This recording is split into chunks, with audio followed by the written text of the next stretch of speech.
These being the basis, as the trade expanded and activities increased, ingenious traders started different forms of activities which were not legal to promote their own trade or business. The passing of action took cognizance of such activities and increased its domain. Historically, the case pertaining to a passing of action which is reported is the case of the 17th century, namely Southern versus Howe.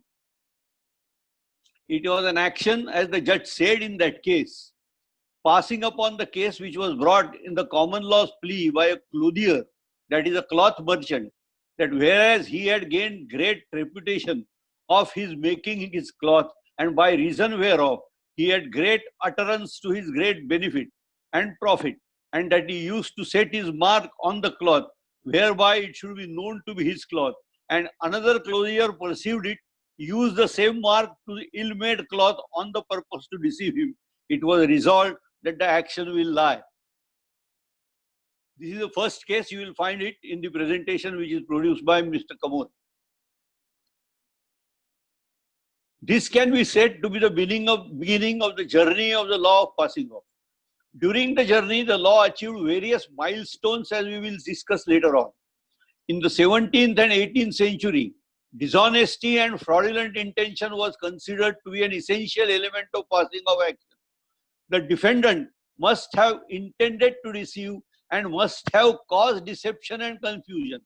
At this stage, it is important to note that to deceive and to cause confusion are two different things. To deceive is one thing and to cause confusion is another. To deceive is to make somebody believe in something that is not true by making a statement which is false to the knowledge of the maker.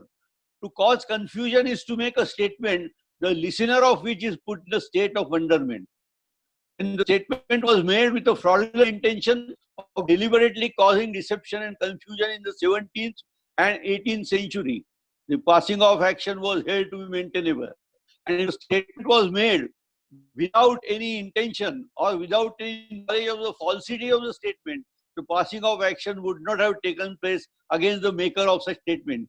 Deceit of the fraudulent intention was the kernel of the action. In the absence of deceit, the defendant escaped liability. This position continued till 19th century, when the decision was given in the case of Millington versus Fox.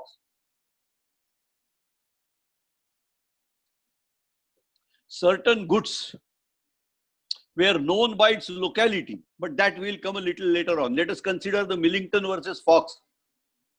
It was in the year 1838. In short, it does not appear to me there was any fraudulent intention in the use of the plaintiff's mark. The circumstance, however, does not deprive the plaintiff of their right to the exclusive use of those names. Up. Kamod. Yes, sir. No, that's all right. Then, therefore, it was held that fraudulent intention is not a must to maintain the passing of action. This was a major milestone in the journey of the law of passing off. The journey of the law of passing off continued, and another aspect was brought under the realm of passing off.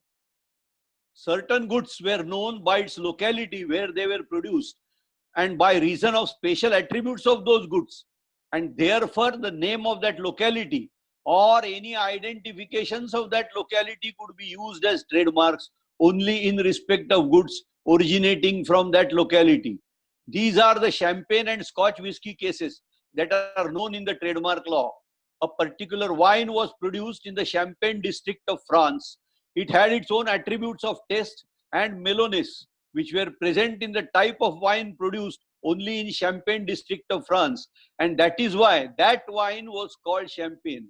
Only if the wine was produced in Champagne district of France, it could be called as champagne. Anybody and everybody producing wine elsewhere was not allowed to use champagne as a trademark or a trade name.